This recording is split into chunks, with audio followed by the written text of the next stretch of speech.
Good morning everyone. Welcome to B2E Pariksha Mantra. This is Rachna. Today I am describing some topics related to science biology जो कि आपके upcoming HTET exam या किसी भी TET exam के TGT science में कुछ questions biology से आते हैं। साथ ही उसमें कुछ क्वेश्चंस केमिस्ट्री और फिजिक्स के भी रहते हैं। और अगर आप PGT बायोलॉजी का एग्ज़ाम देंगे तो उसमें तो पार्ट बी जो है एक जो पेपर है वो बायोलॉजी से होता ही है, तो उसमें तो बायोलॉजी के क्वेश्चंस आते ही हैं। तो चलिए आज का टॉपिक पढ़ना शुरू करते हैं। And today's topic is food. The question arises, what is food? Any substance which when taken inside the body helps in following activities is called food. कोई भी सब्सटेंस अगर एनिमल्स और ह्यूमन बींग्स अपने body के अंदर ले रहे हैं थ्रू माउथ और वो सब्सटेंस जो है इन एक्टिविटीज़ में हेल्प कर रहा है, then that substance is called as food. तो वो एक्टिविटीज़ क्या हैं? First activity is the substance must act as a fuel to provide energy. Substance से हमें एनर्जी मिलनी चाहिए जिससे हम डे टू डे एक्टिविटीज़ जितनी भी एक्टिविटीज़ हैं वो परफॉर्म कर सकें, क्योंकि हमें हर एक एक्टिविटी को परफॉर्म करने के लिए एनर्जी चाहिए. तो सब्सटेंस से हमें एनर्जी मिलनी चाहिए. फर्स्ट रिक्वायरमेंट तो है ये. सेकेंड रिक्वायरमेंट है the substance helps in repair of body tissues. Substance से क्या है? बॉडी टिश्यूज़ की रिपेयर होनी चाहिए, क्योंकि कई बार क्या है बॉडी टिश्यूज़ डैमेज हो जाते हैं, सेल्स डैमेज हो जाते हैं, ऑर्गन्स डैमेज हो जाते हैं, चोट लग जाती है, तो क्या है उससे रिपेयर होने में सब्सटेंसेस हेल्प करते हैं. अगर हम बीमार हो जाते हैं तो बीमार होने के बाद रिकवर करने में भी सब्सटेंसेस क्या करते हैं? मदद करते हैं. So this is the second requirement. Third requirement is the substance provide materials for growth and reproduction. जो सब्सटेंस है वो डिफरेंट मटेरियल्स प्रोवाइड करते हैं इन the form of nutrients like protein, fats, carbohydrate. ये सारे के सारे जो न्यूट्रिएंट्स हैं जब बॉडी के अंदर जाते हैं तो बॉडी की क्या होती है? ग्रोथ होती है. ग्रोथ होने के साथ साथ इन न्यूट्रिएंट्स से हमें एनर्जी मिलती है. और जितने भी प्रोसेसेस हैं हमारे बॉडी के अंदर, maybe it is digestion, respiration, excretion, reproduction, इन सभी प्रोसेसेस को परफॉर्म करने के लिए एनर्जी की ज़रूरत होती है. और ये एनर्जी हमें मिलती है इन न्यूट्रिएंट से, इन डिफरेंट मटेरियल से. तो ये डिफरेंट मटेरियल्स कहाँ से आते हैं? सब्सटेंस से आते हैं. ठीक है. And the last is the substance must provide resistance to the diseases. Substance जो है वो हमें डिसीज़ बीमार होने से भी बचाता है. तो ये सारे के सारे अगर सब्सटेंस इन सभी एक्टिविटीज़ को अगर फुलफिल करता है, then that substance is called as food. Next is world food day falls on 16 October. जो वर्ल्ड फूड डे है वो 16 अक्टूबर को आता है. And national institute of nutrition NIN is located at Hyderabad. जो नेशनल इंस्टीट्यूट है इंडिया का वो लोकेटेड है कहाँ पर? हैदराबाद में. तो इसे भी आप ध्यान रखें. The study of foodstuff, their requirement and nutritional importance is called at dietetics. Foodstuff के बारे में स्टडी करना, उनकी रिक्वायरमेंट के बारे में स्टडी करना, न्यूट्रिशनल इंपॉर्टेंस को जानना कि किस फूड में क्या न्यूट्रिएंट है, किस फूड को लेने से क्या उसके बेनिफिट्स होते हैं, क्या उसके हार्मफुल इफेक्ट्स हैं, इन सब के बारे में स्टडी करना कहलाता है dietetics. The person skilled in principles of dietetics is called dietitian. जिस पर्सन को इस बारे में ज़्यादा से ज़्यादा नॉलेज होती है, जो दूसरों को भी इस बारे में बताता है, उनको टीच करता है, उनको सिखलाता है, तो उस पर्सन को हम बोलते हैं dietitian. Next is there is a lot of variety of food eaten in different regions of India. India में डिफरेंट रीजन्स में, डिफरेंट स्टेट्स में जो वैरायटी है फूड की वो बहुत ज़्यादा है. हर डिफरेंट स्टेट्स में डिफरेंट तरह का फूड खाया जाता है. डिफरेंट ऑफ डिशेस जो हैं फेमस है हर एक स्टेट की. और इस तरह की जो वैरायटी है वो इंडिया में भी है और वर्ल्ड वाइड भी है. इंग्रेडिएंट्स क्या होते हैं? The raw materials required to prepare food और a particular dish are called ingredients. किसी भी फूड को बनाने के लिए, किसी भी डिश को बनाने के लिए जो हमें रॉ मटेरियल चाहिए होता है, उस रॉ मटेरियल्स को हम क्या कहते हैं? इंग्रेडिएंट्स कहते हैं. फॉर एग्जांपल अगर मुझे लेमन जूस प्रिपेयर करना है, तो लेमन जूस प्रिपेयर करने के लिए मुझे क्या चाहिए? वाटर, शुगर, ठीक है, सॉल्ट चाहिए और लेमन चाहिए. इन सब ये सारे के सारे क्या है? रॉ मटेरियल्स हैं जो मुझे चाहिए एक लेमन जूस को प्रिपेयर करने के लिए. तो ये सारे के सारे रॉ मटेरियल्स क्या कहलाते हैं? इंग्रेडिएंट्स कहलाते हैं. ठीक है. एक और एग्जांपल है यहाँ पर, जैसे rice and water to prepare a dish of boiled rice. अगर हमें बॉइल्ड राइस बनाना है तो उसके लिए हमें क्या चाहिए? ऑब्वियस सी बात है कि हमें उसके लिए राइस एंड वाटर चाहिए. ठीक है. तो इस तरह से किसी भी डिश को प्रिपेयर करने के लिए जो रॉ मटेरियल चाहिए होता है, that is called ingredients. Food materials and sources, ये फूड मटेरियल्स आते कहाँ से हैं, ठीक है, फूड मटेरियल्स आते कहाँ से हैं। The food item is made up of ingredients, food item किससे बने होते हैं, इंग्रेडिएंट्स से बने होते हैं। और इंग्रेडिएंट्स कहाँ से आते हैं, केम्स फ्रॉम सोर्सेज, ठीक है। जो भी फूड आइटम हम बनाते हैं उसके उसके उसके अंदर फूड आइटम किससे बनते हैं, इंग्रेडिएंट्स से बनते हैं। और इंग्रेडिएंट्स कहाँ से आते हैं, सोर्सेज से आते हैं। और सोर्सेज क्या है हमारे पास, दो सोर्सेज है हमारे पास, प्लांट्स और एनिमल्स। प्लांट्स के कुछ पार्ट्स हम इस्तेमाल करते हैं एज अ फूड, और कुछ पार्ट्स प्लांट के हम यूज़ करते हैं एज अ इंग्रेडिएंट। और एनिमल के तो हम एनिमल प्रोडक्ट इस्तेमाल करते हैं, जैसे कि मिल्क हो गया, ठीक है, चीज़ है और मीट है, चिकन है, ये सब क्या है, एनिमल प्रोडक्ट है जिसे हम यूज़ करते हैं, ठीक है। तो food item is made up of ingredients and ingredients came from sources. Edible part, plant के जिस पार्ट को हम खा सकते हैं, ठीक है, जिस पार्ट को हम एज अ फूड लेते हैं उसे हम क्या कहते हैं, एडिबल पार्ट ऑफ प्लांट, ठीक है। तो edible part also known as eatable parts of the plant which give us the ingredients, ठीक है। तो एडिबल क्या है, एडिबल पार्ट क्या है, ईटेबल पार्ट है प्लांट का, ठीक है। और जो हमको क्या देता है, इंग्रेडिएंट्स देते हैं। किसी भी डिश को प्रिपेयर करने के लिए वो क्या होता है, एज अ इंग्रेडिएंट हम उसको इस्तेमाल करते हैं। सम ऑफ द प्लांट्स हैव 2 और मोर एडिबल पार्ट्स, किसी किसी प्लांट्स के हम 2 या 2 से ज़्यादा एडिबल पार्ट्स इस्तेमाल करते हैं, या 2 से ज़्यादा भी एडिबल पार्ट्स किसी किसी प्लांट में होते हैं, जैसे कि मस्टर्ड और मेथी। मस्टर्ड का साइंटिफिक नेम है ब्रेसिका और मेथी का साइंटिफिक नेम है ट्राइगोनीला। तो इन दोनों का जो एडिबल पार्ट है वो सीड भी है और लीफ भी है। The main source of food are plants and animals, तो जो मेन सोर्स है एनिमल्स का, ह्यूमन बींग्स का, वो क्या है, प्लांट्स और एनिमल्स। क्योंकि प्लांट्स और एनिमल्स क्योंकि जो ह्यूमन बींग्स और एनिमल्स हैं वो हिटोट्रॉपिक न्यूट्रिशन है उनका, क्योंकि न्यूट्रिशन जो मैं आपको आगे भी बताऊंगी कि जो न्यूट्रिशन होता है वो 2 तरीके का होता है, ऑटोट्रॉपिक और हिटरोट्रॉपिक। ऑटोट्रॉपिक न्यूट्रिशन में जो ऑर्गेनिज्म है वो खुद से प्रिपेयर कर लेता है फूड, जैसे कि प्लांट्स हैं। और हेटरोट्रॉपिक न्यूट्रिशन में आते हैं एनिमल्स और ह्यूमन बींग्स, जो कि खुद से भोजन तैयार नहीं कर पाते, अपने भोजन बनाने के लिए ये किसी और प्लांट या किसी एनिमल पर, दूसरे एनिमल्स और प्लांट्स पर डिपेंड रहते हैं, ठीक है। तो एनिमल्स और ह्यूमन बींग्स का जो मेन सोर्स है फूड का वो है प्लांट्स और animals. Next is nectar. Nectar क्या होता है, प्लांट में एक प्रोसेस होता है पॉलिनेशन का प्रोसेस, ठीक है।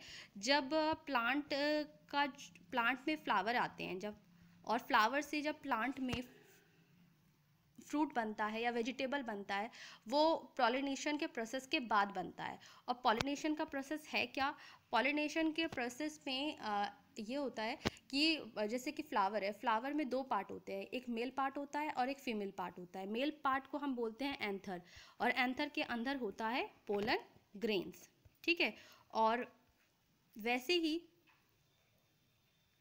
एंथर और पोलन ग्रेन्स क्या है, मेल पार्ट। वैसे ही फीमेल पार्ट क्या है, फीमेल पार्ट है पिस्टिल, पिस्टिल। और पिस्टिल के ऊपर होता है स्टिग्मा, और स्टिग्मा के नीचे होता है ओवेरी। तो ये क्या है, फ्लावर का फीमेल पार्ट है। तो ट्रांसफर ऑफ पोलन ग्रेन का ट्रांसफर होना एंथर से कहाँ पर, स्टिग्मा पर, और स्टिग्मा से अल्टीमेटली वो पोलन ग्रेन्स कहाँ पहुँचेंगे, ओवेरी में। So the transfer of pollen grain from anther to stigma of pistil is called pollination, ठीक है। पोलन ग्रेन का ट्रांसफर होना एंथर से स्टिग्मा पर, दैट इज कॉल्ड पॉलिनेशन। और पॉलिनेशन के लिए कुछ एजेंट्स होते हैं जो पॉलिनेशन का प्रोसेस करते हैं, और एजेंट्स में आते हैं जैसे कि एयर के थ्रू भी होता है पॉलिनेशन, वाटर के थ्रू भी होता है, और मेनली जो पॉलिनेशन होता है वो जैसे इंसेक्ट्स, बर्ड्स, बैट्स, इन सब के द्वारा जो है वो पॉलिनेशन का प्रोसेस होता है। तो जब इंसेक्ट्स और ये बर्ड्स फ्लावर पर विजिट करते हैं तो इनके जो मतलब पैड्स पर, इनके लेग्स पर ये जो पोलन ग्रेन्स हैं वो स्टिक कर जाते हैं, और वो जब किसी और पार्ट पे बैठते हैं या स्टिग्मा पर बैठते हैं या किसी और फ्लावर के स्टिग्मा पर बैठते हैं तो वो जो पोलन ग्रेन्स हैं वहाँ पहुँच जाते हैं। तो बदले में फ्लावर जो है वो एज अ रिवार्ड, एक इनाम के रूप में उनको क्या है, एक जूस प्रोवाइड करता है, उस जूस को हम बोलते हैं नेक्टर, ठीक है। So nectar is a sweet juice which bees, honey bees and other insects collect from the flower of the plant and convert it into honey and store it in their hive, ठीक है। तो flower जो हैं after pollination as a nectar provide करते हैं हनी बीज को, insects को, और हनी बीज और इंसेक्ट्स इस स्वीट जूस को कलेक्ट करके अपने हाइव में ले जाते हैं और उसको स्टोर करके रखते हैं, ठीक है। और उसको स्टोर करके उस स्वीट जूस को, उस नेक्टर को कन्वर्ट किस फॉर्म में कर लेते हैं, हनी के फॉर्म में उसको कन्वर्ट कर लेते हैं। तो फ्लावर्स एंड देयर नेक्टर में be available only for a part of the year. तो फ्लावर और नेक्टर क्या है, साल के कुछ महीनों में ही फ्लावर और नेक्टर अवेलेबल रहता है। तो ये हनी बीज और इंसेक्ट्स उसको कलेक्ट कर लेते हैं और अपनी हाइव में स्टोर करके रखते हैं और उसको फिर थ्रू आउट द ईयर उसको यूज़ करते रहते हैं as a food. Then what do animals eat? Animal क्या क्या खाते हैं? Animals which eat only plants, जो एनिमल्स सिर्फ प्लांट्स को खाते हैं उन्हें हम क्या कहते हैं, हर्बीवोर्स। जो एनिमल्स सिर्फ एनिमल्स को खाते हैं, ठीक है, उन्हें हम बोलते हैं कार्निवोर्स। और जो एनिमल्स प्लांट्स और एनिमल्स दोनों को खाते हैं उन्हें हम बोलते हैं ओमनिवोर्स। एग्जाम्पल, फर्स्ट हर्बीवोर्स के एग्जाम्पल हैं काउ, डियर। कार्निवोर्स के एग्जाम्पल हैं टाइगर, लायन। और ओमनिवोरस के एग्जाम्पल हैं डॉग, मैन, ठीक है। So these are the different modes of nutrition. Components of food, food के क्या कंपोनेंट्स हैं, ठीक है। We know that dish is usually made up of one और मोर इंग्रेडिएंट्स। जो फूड है या जो डिश है जो हम बनाते हैं उसमें एक या दो से ज़्यादा जो है इंग्रेडिएंट्स होते हैं which we get from plant और एनिमल। जो इंग्रेडिएंट्स कहाँ से मिलते हैं हमको, या तो प्लांट से या एनिमल से मिलते हैं वो ingredients. These ingredients contain some components that are needed by our body। और इन ingredients में कुछ ऐसे components होते हैं जो हमारी बॉडी के लिए ज़रूरी होते हैं। These components are called nutrients, और इन्हीं components को हम बोलते हैं nutrients। तो the major nutrients in our food are, जो major nutrients हैं हमारे food में वो हैं carbohydrate, vitamins, proteins, minerals, roughage, fats, lipids and water। ये ingredients हैं जो कि ये कंपोनेंट्स हैं जो कि फूड में प्रेजेंट रहते हैं, ठीक है। These are the components of food. तो इन कंपोनेंट्स को हम टेस्ट कैसे करें, इन कंपोनेंट्स का हम पता कैसे लगाएं? Testing of different food items. इसके लिए हमें क्या करना है, इसके लिए हम 3 सॉल्यूशन प्रिपेयर करते हैं। फर्स्ट सॉल्यूशन है iodine solution. A dilute solution of iodine can be prepared by adding a few drops of tincture of iodine to a test tube half filled with water. हमें क्या करना है, हमें एक test tube लेनी है, उसे हमें हाफ फिल कर लेना है वाटर से और उसमें टिंचर ऑफ आयोडीन की कुछ ड्रॉप्स डालने हैं। टिंचर ऑफ आयोडीन होता है सॉल्यूशन होता है आयोडीन का एल्कोहल में, ठीक है। आयोडीन का सॉल्यूशन होता है एल्कोहल में, मेनली कौन से एल्कोहल में, इथेनॉल में, ठीक है। तो आयोडीन का जो सॉल्यूशन है एल्कोहल में उसे हम क्या बोलते हैं, टिंचर ऑफ आयोडीन बोलते हैं। उसकी कुछ ड्रॉप्स जो हैं हम उस वाटर में टेस्ट ट्यूब में, जिसमें कि हमने पानी भरा हुआ है आधा, उसमें हम कुछ ड्रॉप्स टिंचर ऑफ आयोडीन की डाल देते हैं और एक डाइल्यूट सॉल्यूशन जो है वो आयोडीन का बना देते हैं, ठीक है। दूसरा सॉल्यूशन हमें बनाना है कॉपर सल्फेट का। कॉपर सल्फेट का सॉल्यूशन बनाने के लिए हमें क्या करना है, 2 gram of copper sulphate in 100 ml of 100 ml of water. हमें 100 ml वाटर में 2 ग्राम कॉपर सल्फेट को ऐड कर देना है और कॉपर सल्फेट का सॉल्यूशन प्रिपेयर कर देना है, ठीक है। और थर्ड सॉल्यूशन जो हमें बनाना है वो बनाना है कॉस्टिक सोडा का। कॉस्टिक सोडा का जो सॉल्यूशन बनाना है उसके लिए हमें 10 ग्राम ऑफ कॉस्टिक सोडा को ऐड करना है 100 ml ऑफ वाटर में। तो इस तरह से हमने 3 सॉल्यूशन प्रिपेयर करे हैं, एक आयोडीन सॉल्यूशन, दूसरा कॉपर सल्फेट सॉल्यूशन और तीसरा कॉस्टिक सोडा का सॉल्यूशन। अब हमें स्टार्च को टेस्ट करना है। तो स्टार्च को टेस्ट करने के लिए हमें क्या करना है, the main carbohydrate found in our food are in the form of starch and sugar. जो मेन कार्बोहाइड्रेट हमारे फूड में प्रेजेंट होता है वो होता है या तो स्टार्च, मतलब ज़्यादातर जो कार्बोहाइड्रेट हमारे फूड में रहता है वो रहता है in the form of starch और शुगर, ठीक है। तो हमें क्या करना है, take a small quantity of food item as a raw ingredient, ठीक है। हमें उस फूड का कुछ स्मॉल अमाउंट लेना है और put 2-3 drops of dilute iodine solution on it, और 2-3 ड्रॉप हमें आयोडीन सॉल्यूशन की उसके ऊपर डाल देनी है उस फूड आइटम पर।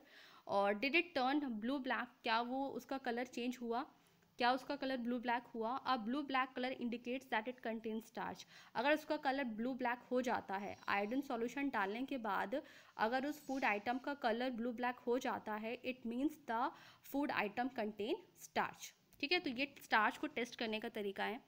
Next test for protein. Protein को टेस्ट कैसे करें, take a small quantity of food item for testing. हमें एक स्मॉल क्वांटिटी फूड का स्मॉल क्वांटिटी लेना है जिसे हम टेस्ट करना चाह रहे हैं। If the food you want to test is solid, अगर जो फूड आप टेस्ट करना चाह रहे हैं वो सॉलिड है तो उसे आपको एक पेस्ट के फॉर्म में बना लेना है और उसे पाउडर कर लेना है, ग्राइंड कर लेना है या मैश कर लेना है। ठीक है, इस तरह से उसको आपको या तो उसका पेस्ट बना लें या उसे पाउडर फॉर्म में कर लें। And then a small quantity of the food item, put some of this in clean test tube, add 10 drops of water to it and shake the test tube। ठीक है, तो उसके बाद आपने वो जो क्रश किया है, आपने जो मैश किया है फूड आइटम, उसको आपको एक टेस्ट ट्यूब में लेना है और उसमें वाटर के कुछ ड्रॉप्स मिला के आपको एक सॉल्यूशन सा बना देना है। ठीक है, फूड आइटम के साथ, मतलब फूड आइटम लिया और उसमें आपने वाटर डाल दिया। ठीक है, then now using dropper add 2 drops of solution of copper sulfate and 10 drops of solution of caustic soda। तो आपको उसमें आपने वाटर डाला, फूड आइटम डाला और उसके बाद फिर आपने 2 ड्रॉप आपने उस कॉस्टिक कॉपर सल्फेट की डाली और 10 ड्रॉप्स आपने कॉस्टिक सोडा की डाली। तो उसके बाद जब आप ये सब मिला देंगे तो आपको shake well and let the test tube stand for a minute. उसके बाद आपको उसे शेक करना है और उसके बाद कुछ मिनट के लिए आपको उसे छोड़ देना है। A violet colour indicates the presence of protein in the food item. अगर उस सॉल्यूशन का, उस पूरे टेस्ट ट्यूब का कलर कुछ टाइम बाद वॉयलेट हो जाता है, then the food item indicates the presence of protein. Then test for starch, test for fats को हम कैसे पता लगाएंगे। Take a small quantity of a food item लेना है, इसमें फिर से आपको wrap it in a piece of paper, एक पीस ऑफ पेपर में आपको उसे रैप कर देना है एंड क्रश इट, और उस फूड आइटम को आपको क्रश करना है। Take care that the paper does not tear, आपको ध्यान रखना है कि पेपर आपका फटना नहीं चाहिए।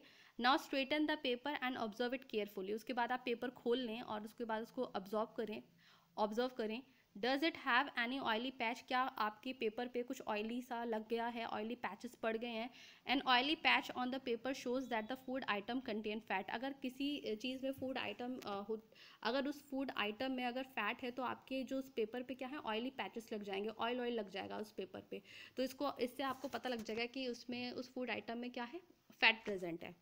ठीक है, so this is all about food and how we test the different components of food।